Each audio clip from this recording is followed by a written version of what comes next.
well is everyone doing today? Look at that camera just being slightly out of. Let's just do a little adjusting, shall we? Welcome everyone to the show. Thank you all for tuning in. My name is Nate. I am your host. We have Paul of Cruel Intent joining us. If you guys aren't familiar, we play Cruel Intent at least once a week now. They are on our Champions playlist because about a month and a half ago, I'd say, they won one of our weekly competitions. You guys that tuned in voted them to the #1 spot. And since then, Paul's actually been doing a few things for the local band Smokeout crew, which is really cool. That new graphic that you saw in a different style than what we've usually been doing, that was all him. He's now going to be doing all of our visual posts like that.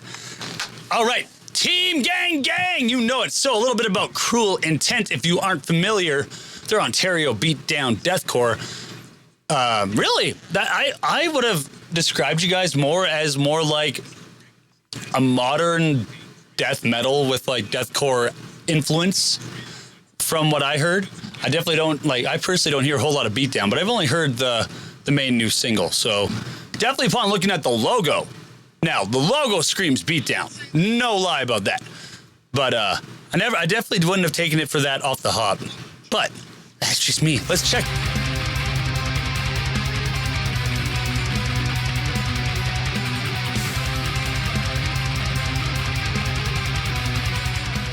How are you doing, Paul? Thank you for joining us. Doing fine, Nate. How are you doing? Thanks for having me on. Oh, dude, I'm doing fantastic. I'm glad you're here, and I'm glad that you are helping us out here at local band Smokeout Canada. Having you on the team, that's handy as fuck. I appreciate it. Yeah, I don't know what else to say aside from that, because everybody that can help do things just makes this a whole lot easier in general. Yeah, man, for sure. Appreciate it. Lizzie hit me up and asked if I, wanted to help or anything. So I was like, yeah, sure. I'm down to do what I can to help you guys out, build each other up, make the community a bit better, Hell yeah. It's a pleasure to help out, Fuck yeah, I love that. For anyone who is tuning in who may not be familiar with you, why don't you briefly introduce yourself? Who are you? What do you do? What band you in? All that fun shit. For sure. Well, my name's Paul Padgett. I'm the vocalist for a band called Cruel Intent up in Ontario, Canada.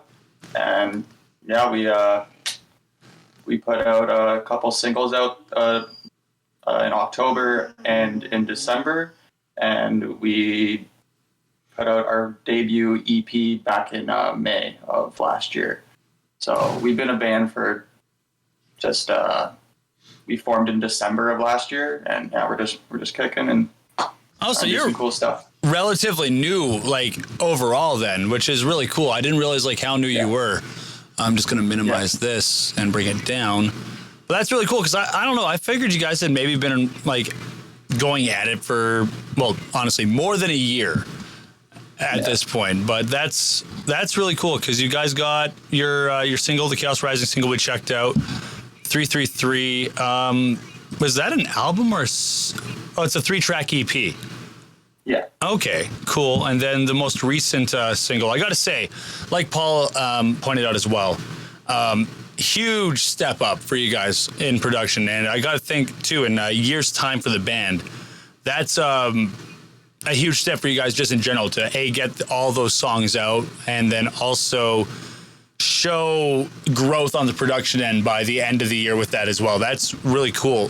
Did you do it all yourselves, or did you guys outreach out to other people to do the work for you? Yeah, we reached out to other people. So for our first EP, we did it with our 2 local friends, Greg Pratt and Darren DeMores. And we actually recorded that 2 months after forming the band. So we formed in December and hit the studio the first week of February, and we pumped that out in a day or two, and then it released in May, and then after that we went and recorded Nataraja and Chaos Rising in July, I believe, and that was with Luca Chiasen, and he does really great production for not even just heavy music, but pop punk and stuff like that. So he's a very well-rounded engineer. And going with him, he actually was there when we were recording the debut EP. We were using his little studio space. Okay. And he digged us and he wanted to like work with us later down the line, and then we ended up doing it. So yeah, it's cool how like things turned out like that. But yeah, that's really cool, and it shows how small or how tight knit the communities really are. Like degrees of separation to find the right people that'll help you do what you need to do, and that people actually vibe with what you're doing and want to help you do it. Like that's awesome. And again, like that's a lot of work to go in from forming 2 months in, you're recording, and then you're still getting the experience there, going back in and recording again. That's crazy. Paul does have a question here. I'll get to it right away, but just on all that, what was the game plan? Like, how did you guys properly prepare for getting into the studio off the hop? Did you guys already have some song ideas individually and you just threw them together? Or did you guys just like work real quick, get some like shit together? Or like, what was that process like? Because again, like really quick timeline for you guys with all things considered. So honestly, like our drummer and guitarist, our drummer Corey and John, they're just like beasts when it comes to writing. Like they can write songs so fast. And like we were practicing at the time, like at least once or twice a week, so that helped. But the songs came together relatively quick. There was like maybe like 2 or 3 like iterations of songs that we rewrite and stuff. Mm-hmm. But yeah, honestly, it just came together so quick, and it was just a smooth process. Yeah, I don't know. They're just crazy when it comes to writing. That's really cool though, and it's got to give you guys all a bit of not leeway, but a bit of that's what I'm looking for. Why am I losing my words right now? Going into things with a bit of I guess gusto, being like, no, we have faith in what's going on. We have guys that can lay down good foundations for us, and the rest of us are capable enough at what we're doing where we can get the job done and make something work out of this. Someone else is doing arguably the heavy lifting of like getting the main structure, but you guys are all there to like do what else is good. See is a term, Nate. Okay. There we go. Exactly though. Yeah, like we'll bounce like the ideas off of each other, and like we'll just try to build it from like that skeleton, you know. And then like, cause like Eternal Kill, like one of the songs, like that was like bits and pieces, and we just like formed it all together and stuff, and just made it like a solid track. I think it's probably like the strongest track on that debut EP. Hell yeah. Now that I know that you guys have more than that, like I got to check out that EP a bit more, because again, just to get a bit more understanding, because like looking at your band description and only knowing the most recent song, it's like yeah, I guess you could call this like new beatdown like deathcore, but also like there's so much more going on at this point. Like you guys definitely with that track give off the vibe of you have a bit more experience behind you than one would think, knowing how young of a band you are. And actually, I guess that leads me to my next question, then I'll get to Paul's here. But do you guys individually like have experience in your scene prior to this band, or are most of you like this is your first go at it? Like what's the dynamic within the band within, I guess, in regards to that? Yeah, so this is like my second band in like about 9 years. So I was in a band back in like 2012 to 2013, and then I was like gone from doing music stuff. So like I tried putting stuff together, and it just fell through because the town I live in, it's pretty small, and it's just hard to find people who are committed. So this band actually, 3 of us are from like a little band that we tried to start with like some of my friends, and that wasn't really going the way we were wanting to. So this started as a little side project till things got off the ground with that one, because we were supposed to record and stuff like that. But this ended up, you know, taking shape, and we just ran with it. But yeah, I was in a band in 2012, stopped in 2013, been away from the scene for like 9 years until this, essentially. Our guitarist was in a band called Concussion, as well as Punisher, more like hardcore. Okay. type bands and stuff. And our bassist Ryan, they didn't really take off or anything, but he was doing like a little project called Cave Swan locally, and he was the vocalist of that band. And yeah, Cool. And Corey, I don't know, Corey was like he was a drummer for a band when he was like 16, like years ago. So I don't know if he did anything after that, but yeah, we all just came together for Cruel Intent, and things just clicked, and I don't know, it's been cool. We've been able to do with these songs, and like some like cool opportunities that have come our way in like a short period of time, and it's been like a very humbling experience. I can imagine so, and that's really cool because you guys all have a dynamic then. Like you all have some experience, whether you were all consistently in the scene or you weren't, then you took your break. Like you all have that vibe of experience and maturity going into that. Quickly, just because we had some people join us, and as we all know, when new friends show up, we like to shout them out. I hit my mute button by mistake there. But to all of you that have just tuned in, thank you all for coming here. Screams Media, all new friends get. I hit my mic. And don't. Noah, what's good, Tom? Oh, Drew Peacock, don't think I didn't see you too. This one is for you.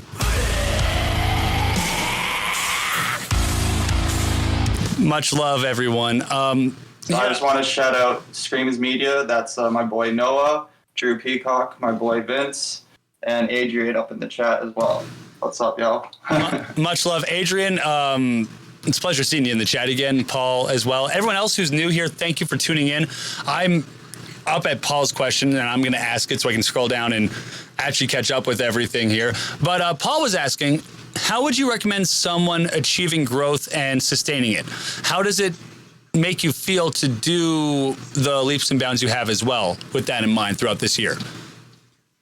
Honestly, it's about, having a real commitment and like persistence and a genuine like love for what you're doing and willing to go like the extra mile for it, I think, and just having like that work ethic to really cultivate your craft, and just, take time to engage with people as well. Cause like having people a part of what you're doing is a big aspect of it. And, and like, don't be afraid to reach out to others and stuff, get some help, or, get feedback on things. And, you just got to have a love for it, honestly. And, the more you appreciate what you're doing and take the time and effort to do that and just hone in on your craft, things can start to take shape and beautiful things will come, I couldn't agree with that more. Just stay persistent and persevere. You can have ups and downs and stuff, but just go with the ebbs and flows, and, Hell yeah. And all of that, and the one that you brought up too, especially now, don't be afraid to reach out to people if either you find you're struggling, whether like you're struggling with like just shit with your art, like you don't know where you're going with the song, maybe you don't know what to do, maybe you're struggling as a, like in our case as vocalist, maybe you're struggling as a vocalist, maybe you're as a drummer feeling a little derivative, you were doing the same fills, or guitarists, maybe you're feeling like you're voicing yourself similar ways. Don't be afraid to reach out to other people for tips, little tricks, lessons, or even if you're just down in the dumps and need someone to talk to, don't be afraid to reach out to people and get that talk going. Adrian's like, Paul doesn't struggle as a vocalist. He's perfect. Fucking perfect, man. Man, I wish. I'm happy when I'm at 60% half the time. I have not been putting enough practice in lately. But Paul has another one here for you, which is actually a pretty nice one. How do you transfer that energy of love into a sonic frequency? I'm curious what he means by that. I'm guessing that's like using your voice, because like sonic levels, but like I don't know. That's kind of like hard to put into words. I think like it's kind of like a transmutation process. It's kind of like when you're dealing with grief or something, and you want to translate that with your music. So like you try to make something that is synonymous with that. And I don't know, like honestly, it just has to come from heart, and again, doing what you love and just going within those ebbs and flows and translate what you feel and cultivate that into the music that you're making.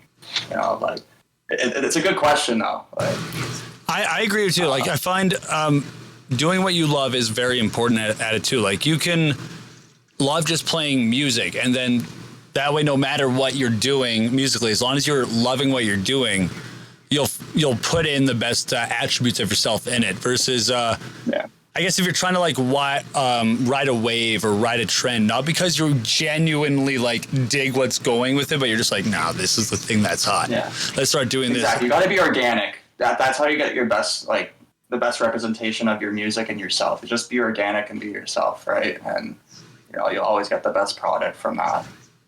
Mm-hmm. Adrian has some good ones in here too. Transfer your emotion into your art however you can. Vent, let it be natural, and do as much as possible. The more you create, the better you get at it. And most of all, suck. You got to be okay with that and criticize yourself generally. And I can't agree with that last one more. That's why exactly I like, and you've tuned in for this too. Like that's why I'll go through this live stream, however long it goes. We'll finish off with like our champions, and it'll be like, all right, guys, I haven't done my vocal practice. I'm gonna do a few songs. I don't know if I'm gonna even be able to fucking do this, guys. So here we go, and that's just recognizing that in yourself and not being afraid to put yourself out there and do it, because as performers, we're gonna hit those situations where we might not feel 100%, but we still got to find a way to perform. And I don't mean that in the sense of like you're deathly ill. I think these past few years we've learned it's okay to have someone sit out if they actually can't, for the sake of them being able to continue on after that, rather than being like, oh man, you're sick? Play this show, you'll be fine for the rest of the tour after. And then be like, okay, we just TKO'd him actually. I'll just go fuck myself. Yeah. No, for sure. And like, honestly, I'm very hard on myself. Like there's times I'm just like anxiety ridden when I'm like recording or something like that. And like when I hear something back, it's like, I could have done so much better with that. Like, and sometimes it's just, I don't know, like sometimes I just feel like I'm not up to par. But the thing is, like, it's also a fallacy in a way, because you shouldn't be like comparing yourself to other people, and just like, when as a vocalist, you just got to be you with it, And 100%. It's the hardest thing to not compare yourself to other vocalists, especially now when we're in a time where there's so much fucking talent out there. Like that's the thing that I've always liked about watching the evolution of screaming. But another thing that I've found is hard for it to continue to evolve, and which is why the guys like Will Ramos really stand out when they choose just to do what they fucking do, because they're not trying to like set a trend. They're not trying to do anything. They're just doing what they fucking like doing. They're doing what they think sounds cool, and then if that works, that's great. And then we see it evolve through people being like, that sounds cool. How can I utilize aspects like that?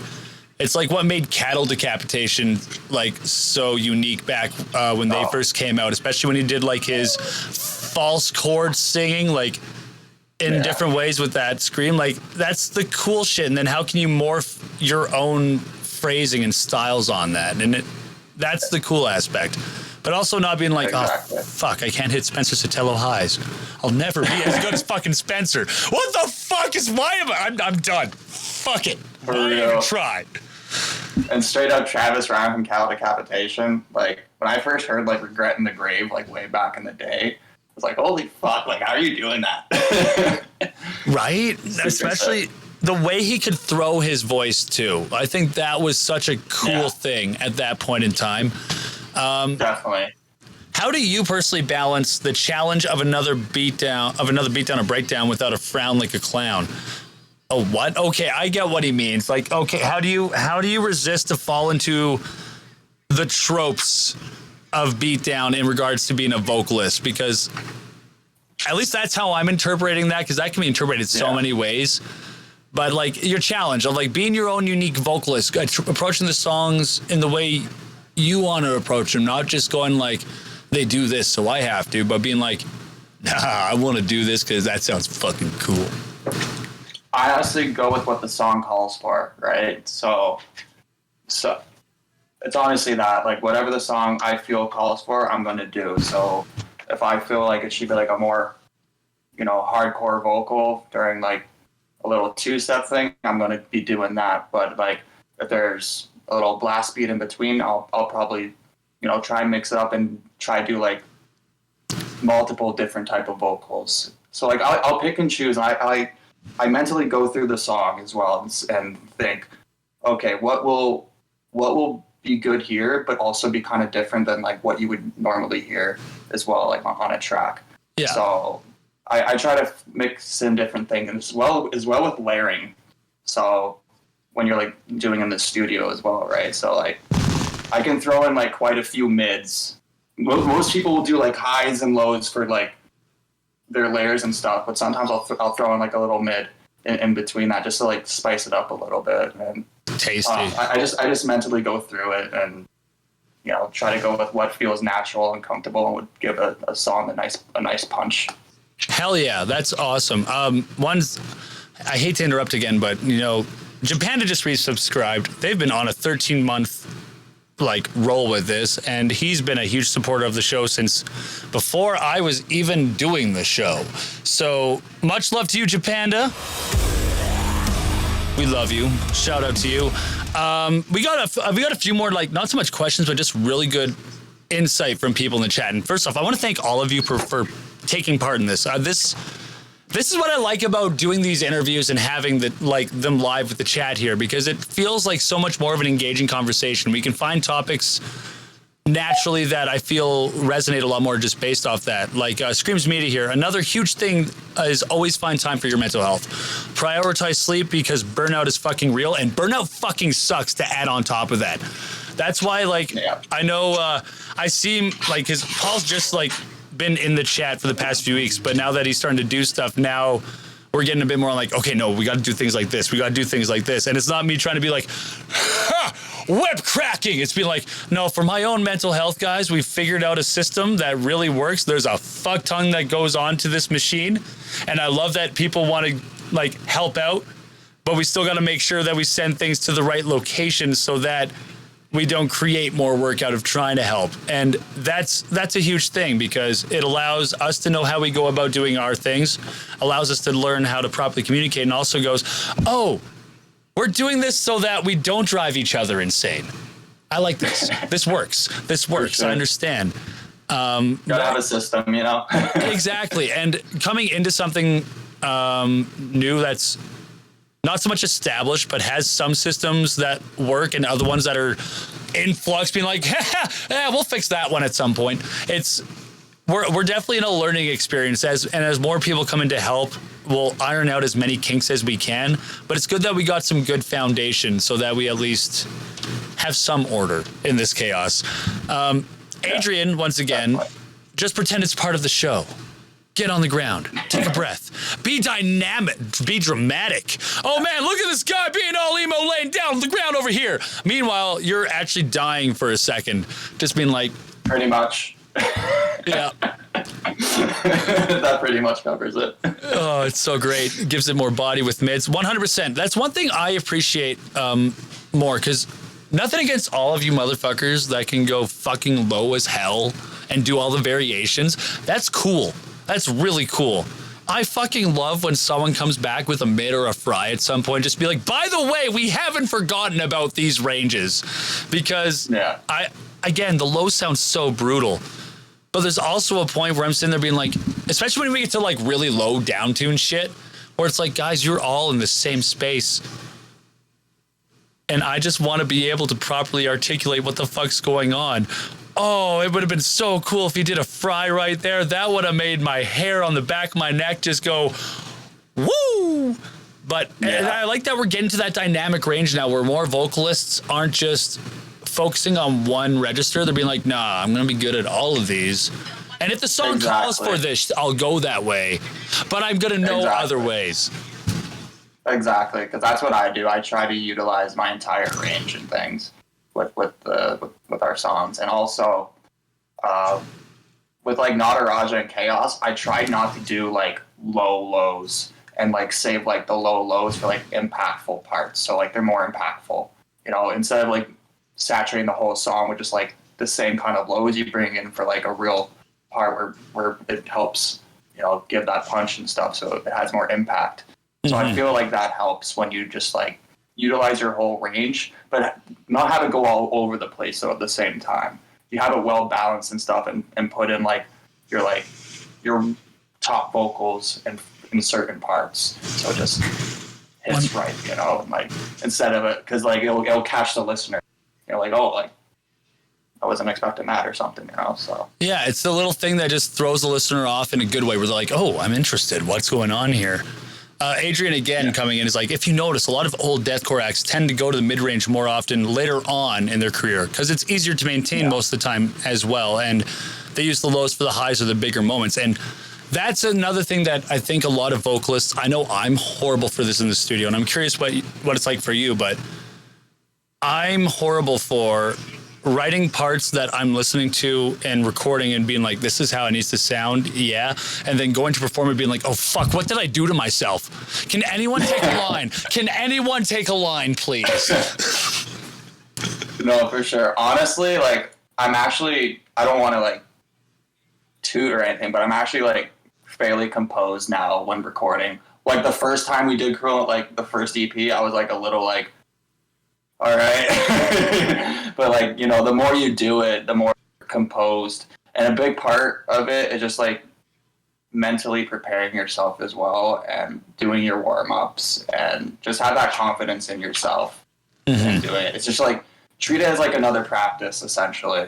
So sure, you're like all alone in the booth or whatever, or however you're recording, but like just treat it the same way as a practice, and don't push, because people like feel like they got to push harder when they're recording. Because, like, it's usually on a mic stand. You're not holding the mic usually, unless you're doing like a little in-home. Your adrenaline's not going. You don't got that stage adrenaline. Your adrenaline's not going. So like you feel you have to push more, but in actuality, you don't at all. So just like tune in to like how you would normally feel when doing a show or a practice, and just get in that mode and just be comfortable with it. And that way you're also not hurting yourself. You're not in danger of like, straining a vocal cord or anything, or using a wrong technique by accident. Just be comfortable with what you're doing. And, it takes time to get to like that kind of state, but the more you do it and the more you mentally prepare for it, banked hours. Banked hours. That's a huge thing. Just taking the time to really know yourself. And I know for me, it comes from like my prog background and also my post-hardcore background, where there's 3 other vocalists in the band also doing shit, so there's constantly something vocally going on.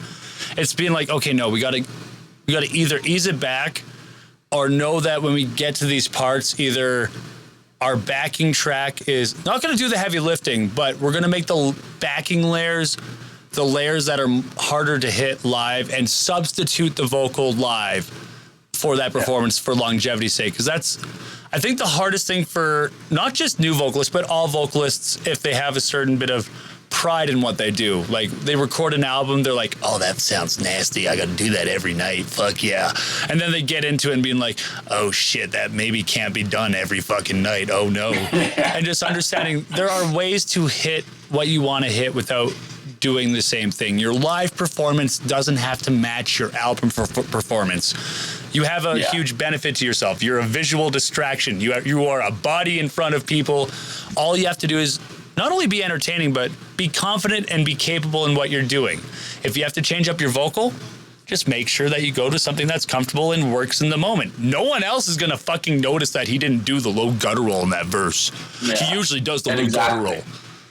For sure. And that's a way that works vice versa. Don't do like the all-out thing on the recording, but do it live or something. So I kind of did that by accident with Nada Raja. There's this part, say, every time we take from the beast, I say it more as like a mid or like a low, but every time I do it live, I do like a tunnel. So like, you don't hear that on the recording, but like when you hear it live, it's like, oh, like that's not what you hear. I make it like more like, I guess, impactful in a way. I kind of kick myself that I didn't do that in the recording, but it's like also like a blessing as well, because like that's what you get when you hear it live. So like it's a more different experience. Yeah, exactly. It's what makes people want to see you live multiple times. If they knew they were just going to get the album over and over again, some people will want to still see that. Some people will. I kind of like going to a show and seeing like what the change-up's going to be. What's the slight nuance difference of this show going to be? Whether it's a fill that's different, just maybe a solo's different. That's one thing I really loved about Meshuggah live is just Frederick never played the same fucking solo. It was just like, okay, cool. He's jazz wizard over here. What the fuck ever. But the freedom in that. Paul has actually a really good question that kind of builds off what I wanted to ask you, because what I wanted to ask originally were, who were the main vocalists that made you want to get into being a vocalist? And then Paul's add-on would be, what were some of the moments that encouraged you to continue to develop your style past your main foundation once you got to that point? Great question. So I would have to say one of the first vocalists that really like inspired me was Vincent Bennett from the Acacia Strain. Once I heard them, I was like, holy fuck, I need to do this. Nick Arthur from Molotov Solution. I also have to say probably Phil Bozeman from Whitechapel. Like, dude, he's a just beast. The OGs, you know, just insane. Like, I remember like trying to learn like somatic defilement, you know, when I was like 15 or 16. I'm like, all right, how do we do these? Man, I was never a huge deathcore guy, but I remember hearing the Saw Is the Law for the first time, just being like, I think I just shat, not a little. Like, my organs just evacuated right now. What the hell just happened? They're just a vocalist. He's one of those cream of the crop vocalists. And to have him as a foundation, that's, I don't want to say a high bar, but for yourself, like in like the whole don't compare yourself, I imagine that was a really hard one not to do starting out when you got like, I like these guys. I want to get to where they're at. Fuck, are they good? Definitely. Like I used to do like those type like of vocals when I was first starting out, but then I felt like I was just more comfortable and more consistent doing like the type of vocals that I kind of do now. Like they weren't as good back then, but like just honing on to that like false chord type guttural stuff, like not to the extent that Phil Bozeman, but more like the Vincent Bennett or CJ McMahon from The Art Is Murder. Like that's where I felt my comfortability and I could really hone in on that and cultivate it and make it my own and, you know, really what's the word? I don't know. I could just really hone in on it and just progress the style as I go forward and learn more about it. Because I honestly, like, I haven't done any vocal lessons or anything like that. I'd like to probably in the future, just so like I know that I'm doing it right from a professional. Yeah, just give additional tips to just make sure that everything's got the longevity it needs to, and you're not doing that one thing where you're like, all right, that's great, but you know, if you over push one time, say goodbye to your chords for at least a month. Yeah, exactly. Thankfully, like I think I'm doing it right. Well, but, as long as you're not hurting and spitting up blood, you're genuinely doing it right. Like there are some. I'm usually good. Like I'll record for like 2, maybe 3 hours, and I'm just like chilling. My guitar's just like. So that's also good. I love that. What are your guys' plans for 2023 now? I almost said 2024. I cannot tell time apparently, but we're just. Can you tell, like, sometimes just with how quick everything goes, sometimes I still think it's October of last year. No, for sure. What do you guys got planned for this year? Because you had a really quick 2022 in regards to, like, getting songs together, getting recorded, getting the unit together and gelling, expanding your songwriting, getting new production, and just a bit more of a crisp, polished production on the most recent single. Like, what are you guys intending to do now with that foundation you've set for yourself? For sure. And also on top of that, the year that just passed, we played like over 16 shows and like did like a little mini tour, like mini 3-day run. So like it was a jam-packed year. Like, I had a feeling you played some shows, but like with all the recording and everything going on, I'm like, man, if they got even 5 in there, maybe 6 to 10, like, damn, but good for you guys. Like, that shows a lot of, passion. just for what you do, to do all of that in a year's time. Like, it shows that you're not just hungry for it, but that you really love doing it. Because I think that's something a lot of bands occasionally struggle with. They'll have a core group within it that are just, they have that mindset like, fuck yeah. No, we want to play. Sure, yes, getting paid is something we will talk about, and we'll make sure that we are like taking care of what is considered respectful for what we're doing. But we want to fucking play. We're going to make this work. And then you have maybe one, if you're unlucky, maybe two guys that are like, yeah, but that doesn't, I want to eat more than just McDonald's this weekend, guys. Like, I don't know, maybe I'll just sit at home and play, watch some football instead. And you're all sitting there like, but we need to hit the mark. How do you expect us to get better shows if we don't play the shows? Come on, man. Let's just play the shows. Come on, honestly, exactly. And honestly, like almost every show was like a banger. Like good lineups and good turnouts and stuff. So they were all fun. And we have a great group of guys that we're down to pull it all off. Especially our drummer Corey, because he works in a kitchen. So like those schedules are always hectic and shit. So like mad props and respect to him for making all those show dates work. But for your initial question, our plans for 2023, so we're putting out a single. It hasn't been announced yet, but we're putting out a single in March. So we'll probably be announcing that like officially soon. And then we are going to record our debut full-length album. That single is not going to be a part of it, though. That's just going to be a standalone single. Cool. Just to have in between the releases, because it's a long time frame since Nada Raja was out and then leading up to the album. So that's going to be like a little filler release that we'll be announcing. So yeah, we're aiming to have the LP out hopefully late summer, maybe. So we'll see with that. So it's going to be about 7 or 8 songs that will be on that. Ooh. Sorry, my dogs. Dude, it's all good. Yeah, so there'll be about 7 or So there'll be about 7 or 8 songs on that LP, and we're also planning to do a little mini tour, also in the summer of June with some of our close friends, and. Yeah, we got like a couple things in the works that I can't really talk about right now because they still have to be confirmed and stuff. But it's going to be a laid back yet busy year. It's going to be a big year for us. Like, we're not going to be doing as many shows, but it feels like we are. But because we're getting like really good offers for shows right now. That's good. Yeah, so we'll see how that all pans out. But we're just trying to take the time, really focus in and cultivate these songs. The songs are all essentially written, but we're just trying to just really make sure we're studio ready and prepped for those songs. And yeah, hopefully we can do a bunch more leading up to 2024. Like we pretty much have 2023 fully outlined and mapped out for what we want to do and how we want to market like the LP and like all the content that will come with it. So the only thing is we are looking for a new guitarist, a secondary guitarist right now.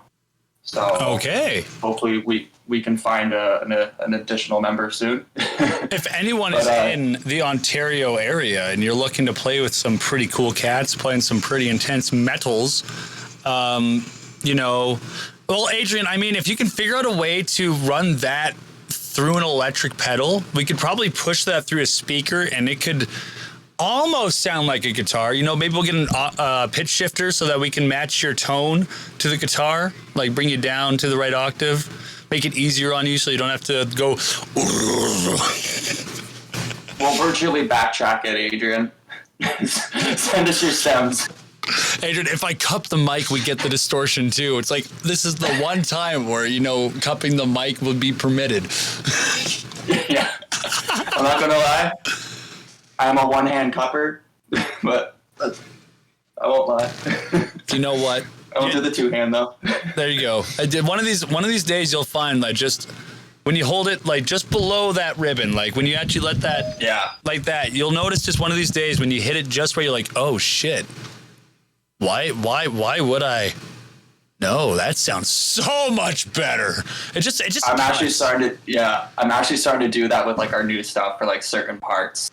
I have to get more comfortable with it because like it's just because I just held it that way forever, right? But like, yeah, I'll hold it for that in that position for certain parts. But yeah, I definitely got to get on that. It just feels comfortable though.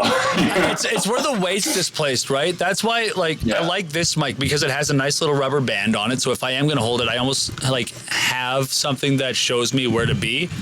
Versus on a traditional 58, like it is more comfortable to like bring the hand right up to the ribbon or the little band right there before it like rounds out and be like, oh yeah, that feels nice. And then you start going, you're like, oh, but what if I put my finger over top of it? And then by the end of it, you're like, hey everybody, yeah! Wow, that sounded bad even just away from just like that. Yeah, I don't go that far. I won't go that far. Cool habit with cupping. You stop smashing your teeth with the mic when you aren't paying attention. Oh, that's true. I find another one too, and I'm still like figuring it out. But I find when you stop, like when you like start being more mental aware of how cupping negatively affects the vocal, you get more aware of the dynamic range in regards to like placement. You know what I mean? Like knowing that, oh, if I'm doing a low, yeah, I'll bring it low. But if I'm doing a fry, depending on like what I'm doing, I might be able to have that bitch way over here because it's just so loud. Exactly. I do like a half cup. I'm like, it's comfortable, right? I completely get it. It's super comfortable. It's just how I grew up doing it. And it's just a habit. It doesn't help when everyone we grew up watching, especially throughout the era where no one was screaming properly. Like we see all the vocalists doing that and they just look so intense. Like all the Mitch Lucker poses of him just like with the mic and you're like, that looks so badass. And then you look at all the people holding it properly, like, why does it look like he's holding a dick? Pretty much. That's essentially how it goes. Yeah. I'm trying to think of a few additional questions to give you, but honestly, blanks are coming because you guys, we've covered recording. Actually, no, shows. You guys played a fuck ton of shows. Let's dive into that quickly. Yeah. First show versus last show. Oh. What were the vibes going into it? How did you feel? Like, how did you feel going into your first show? How did you feel coming out of that last show? And then same questions for the very last show you've played as like a contrast. For sure. First show, there was like some anxiety involved. So like, four of us in the band, we went to like our old guitarist cottage and stuff. So like we had like a good weekend leading up to it, and letting loose. Did some shrooms and stuff. And like, nice. Just relaxed. Just laid back, And once we got up there, like the anxiety was pretty much gone. Like you had those like little jitters because like it's like first like actual show. My first actual show in like 9 years. Doing like heavy music. And, all right, this is it. And like after like that first song, came in, it was just like I'm actually doing this. Like it was just like how have I missed out on this for so long? And it was just like it was very like rewarding and humbling to like get back to the craft that I knew I could do and that I love, and just go all out with it.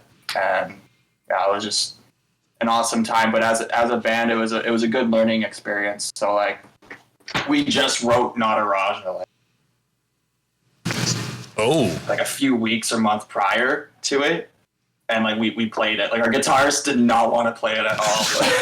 It's like it's not ready, like solo and shit. And like we just did it and just went all out with it.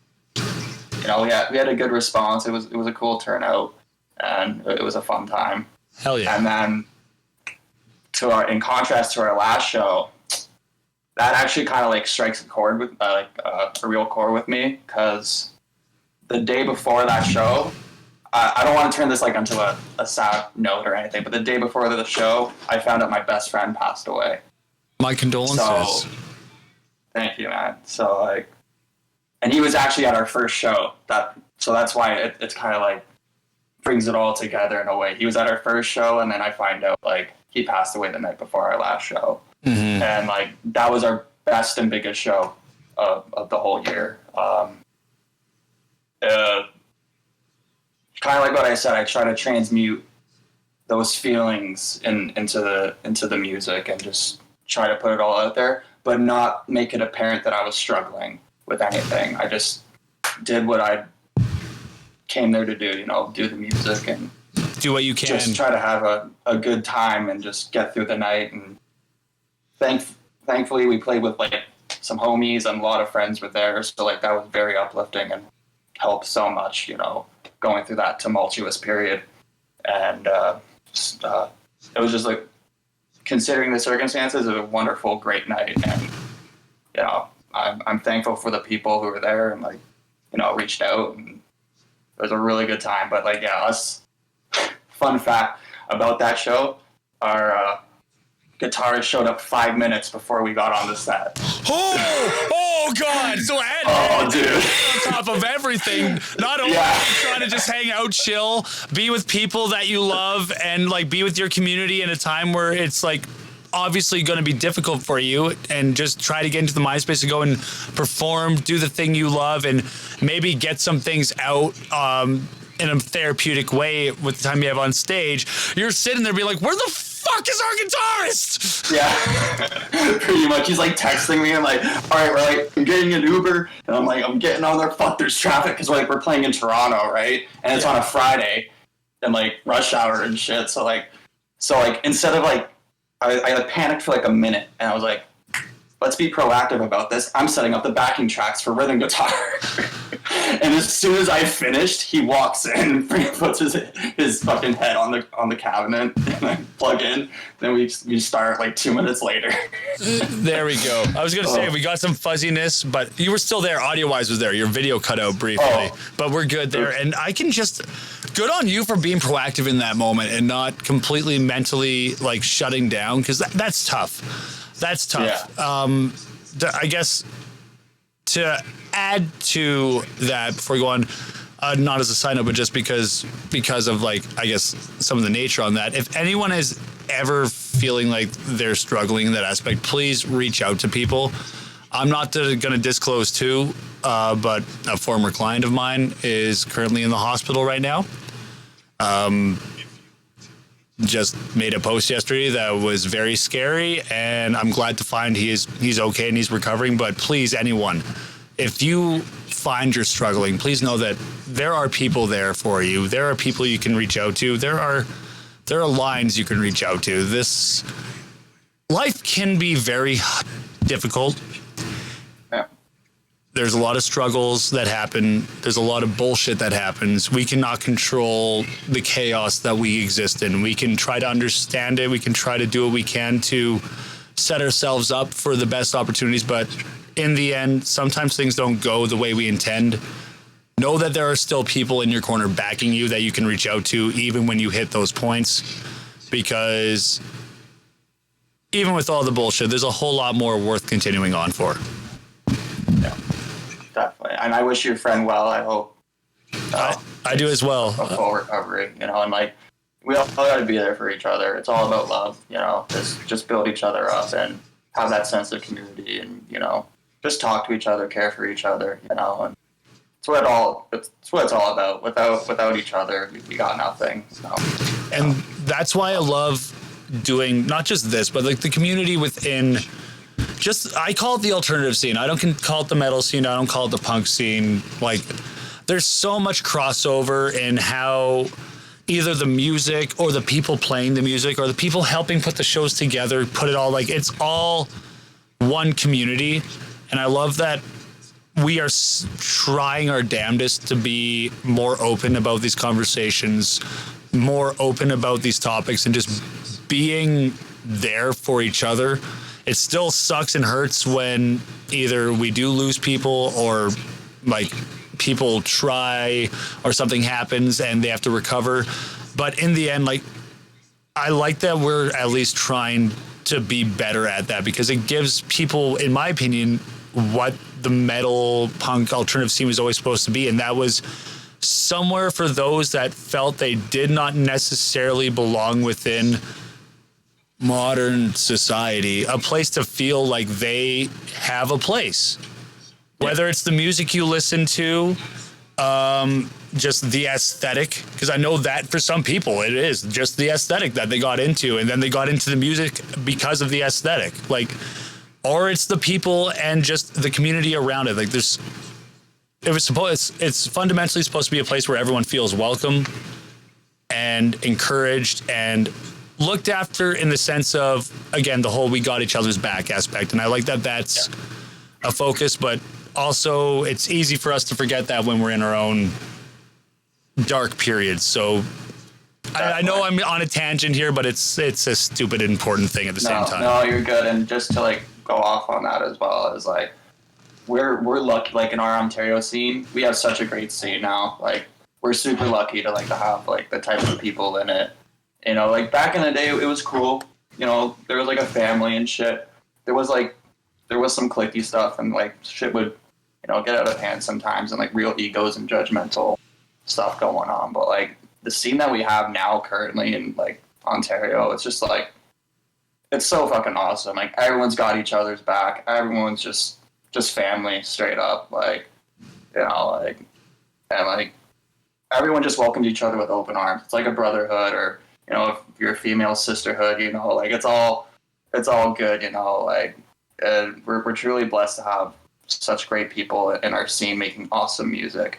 You know, I just want to shout out, you know, the Geiler, Pros of Autumn, Seagrave, Falstaff, there's a bunch of homies that's holding it down, and, you know, we're just here to build each other up, and it's just a great community we got. I want to shout out Noah too, who's in the chat, who's, you know, helped make a lot of cool shit happen for us, and you know, he's truly a pillar of the scene, and he does so much for everyone, not just in Ontario, but BC and the US and everything. So shout out to Noah, Screams Media, aka Planet Killer, Dragon Corpse. I saw the name, like, a part of me feels like if I don't already know you and have interacted with you, Noah, I feel like you've at least like come across my feed in some way, shape, or form numerous times. So huge shout outs to you.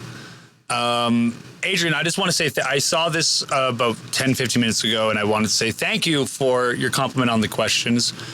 A lot of them I have to thank Paul or whoever else is in there, but I like that these are things that we can engage in, conversations that we can talk about and go in.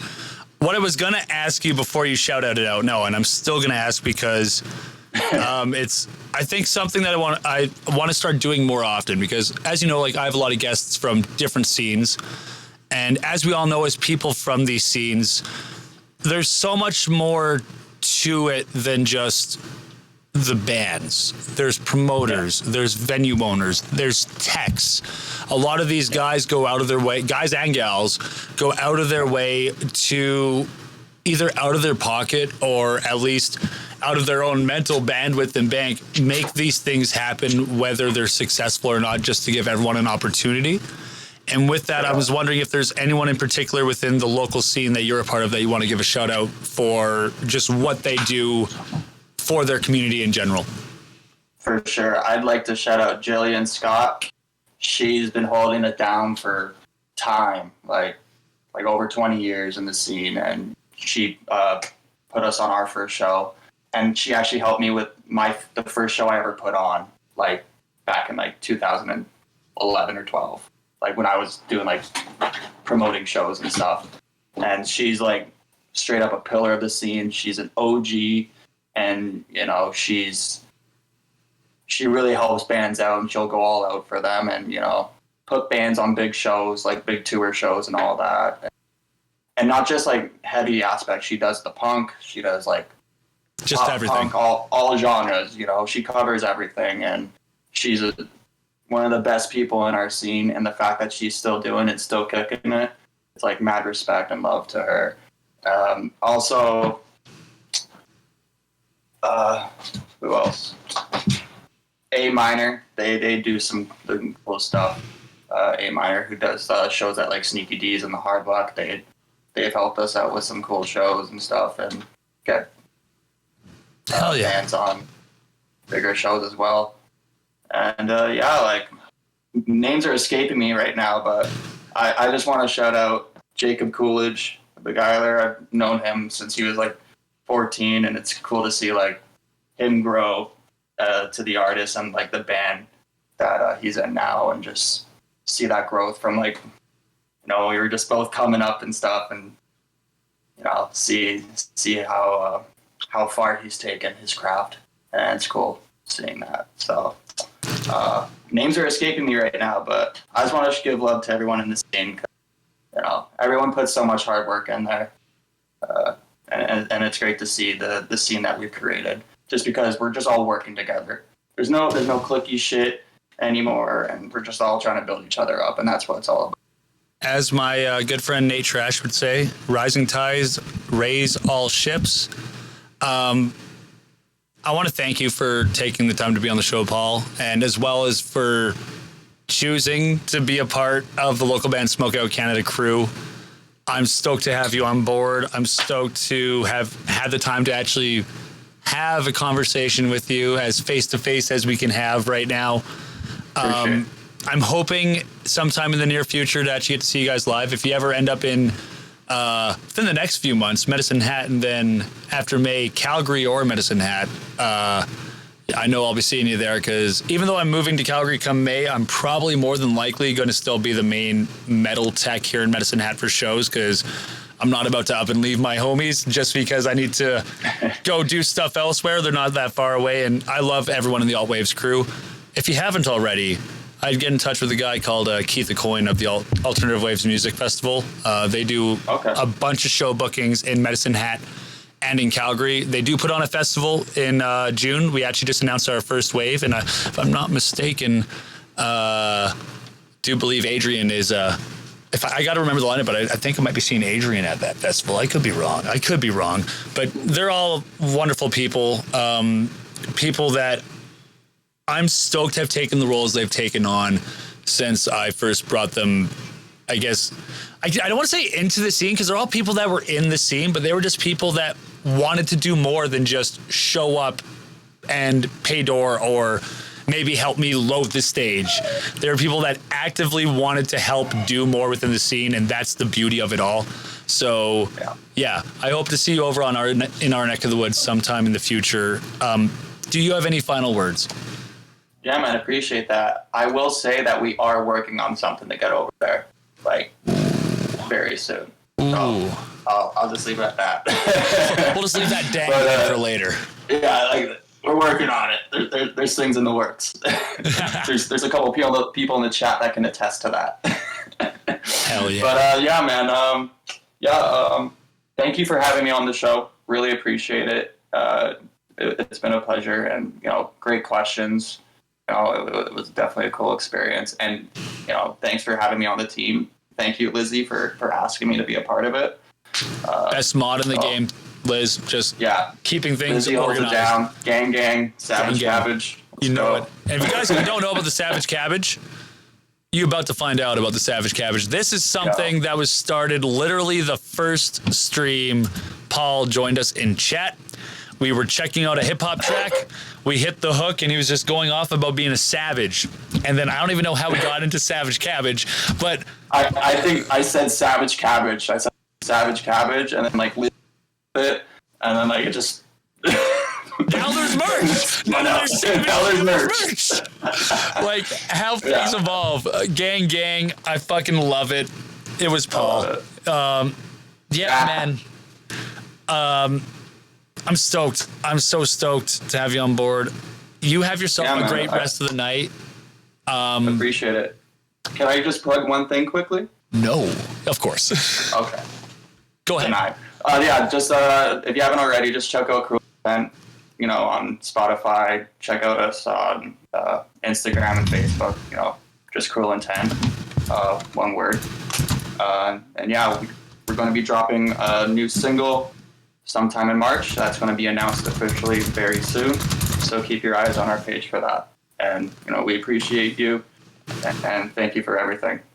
Hell yeah. We got Cruel Intent's Facebook on there. We have our Champions and Supporters playlist, and that you can actually find Najarda on that playlist. And then from there, you can easily go to Cruel Intent's page, hit the follow, be notified when new shit drops, and just play the piss out of those tracks. Get those numbers up, get them on some of those algorithmic playlists, like, let's help some brothers out. Appreciate it. Appreciate it. Well, Paul, I won't hold you any longer. If you choose to stay in the chat, you're always welcome. But I know hell yeah. Well, I'm gonna let you go. Everyone, let's give him a huge old round of applause. Thank you again, my friend. Appreciate y'all. Much love. Yeah, we've got the guy over on the side being woo! Much love, man. Peace. What a fun interview. I contributed. You did. Clap like the plane just landed. Yeah! All right, guys, so here's the game.